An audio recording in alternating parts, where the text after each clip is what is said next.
नमस्कार, भारत लाइव देख रहे हैं आप। जैसा कि आप सभी जानते हैं कि लगातार बिहार की राजनीति में उतार चढ़ाव हो रहा है और कई तरह की बातें एक दूसरे पर आरोप प्रत्यारोप के रूप में सामने आ रही हैं।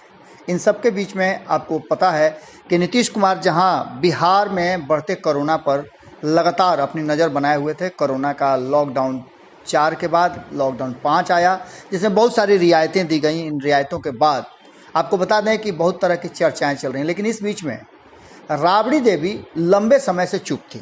राबड़ी देवी आपको पता है, जब से लालू प्रसाद को बेल मिला है उनके साथ दिल्ली में हैं, उनकी देखरेख कर रही हैं और इन सब के बीच में वो राजनीति से बड़ी दूर थी। लेकिन एक राजनीतिज्ञ के लिए लंबे समय तक राजनीति से दूर रहना संभव नहीं हो पाता, क्योंकि जनता और लोग जो उसे चाहते हैं, उसे जानते हैं, वो उनकी आवाज़ और उनकी बातें सुनना चाहते हैं, उनके विचार जानना चाहते हैं। राबड़ी देवी पुराने अंदाज में नीतीश कुमार को एक्सपोज करने के लिए सामने आई। आज जैसे ही नीतीश कुमार ने फैसला किया लॉकडाउन 5 का बहुत सारी रियायतों को देते हुए, तो राबड़ी देवी बाहर निकली और उन्होंने कोरोना के अलावे ब्लैक फंगस को लेकर के और भी बीमारियों को लेकर के नीतीश कुमार पर हमला किया।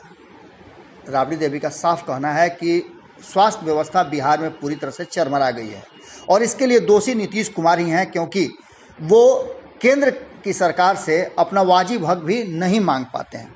राबड़ी देवी ने इस पूरे प्रकरण में अपनी बातें रखी हैं और उन्होंने एक अखबार की कटिंग को साझा किया है, जिसमें लिखा हुआ है कि आज आवंटन नहीं मिला तो बिगड़ सकती है मरीजों की हालत।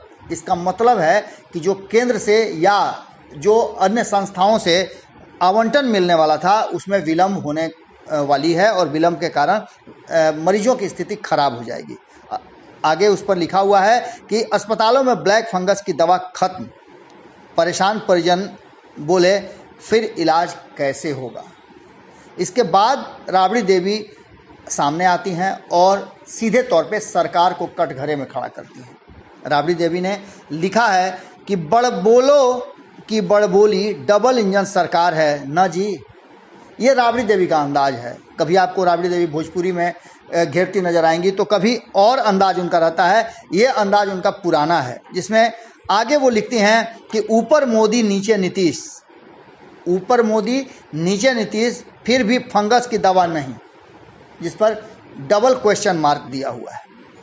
इसके बाद राबड़ी देवी तंज कसती हैं और तंज कसते हुए वो कहती हैं कि जोर जोर से जंगल राज का उच्चारण करो, तभी न नीतीश मोदी दवा का प्रबंध करेंगे।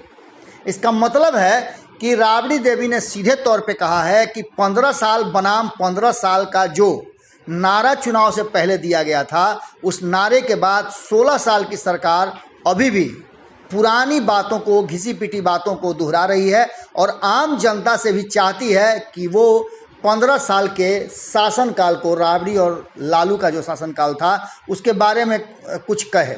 लेकिन इन सब बातों के बीच में एक बात तय नज़र आ रही है कि जिस तरह से लगातार लालू प्रसाद और राबड़ी देवी द्वारा किए गए कार्यों का बड़ाई खुद जदयू के नेता करने लगे हैं, उसे देखकर आप अंदाज़ा लगा सकते हैं कि निश्चित रूप से नीतीश कुमार अपने जो उनका लक्ष्य था या जो जिस नाम से वो जाने जाते थे, जिस काम के लिए वो जाने जाते थे, उसमें पिछड़ जरूर रहे हैं। ऐसे में अब राबड़ी देवी के इस हमले के बाद देखना होगा कि नीतीश कुमार चुप्पी साधते हैं या फिर इस पर कोई जवाब देते हैं। जुड़े रहिएगा भारत लाइव के साथ, खबरें लगातार जारी है। नमस्कार। अगर ये वीडियो पसंद आई और वह बिहार के राजनीति और बिहारियत से सरोकार रखेनी तो सब्सक्राइब बटन दबा के चैनल के सब्सक्राइब कर ली। ओजे एगो घंटी बा, ओकरा बटन दबा देला से कुल सटीक और मारक खबर रुआ मुफ्त में मिल जाई। अगर रुआ पत्रकारिता के हमनी के नया प्रयोग में सहयोग कर चाहतानी तो ज्वाइन बटन दबा दी। पेटीएम नंबर नोट कर ली 9386816700। धन्यवाद।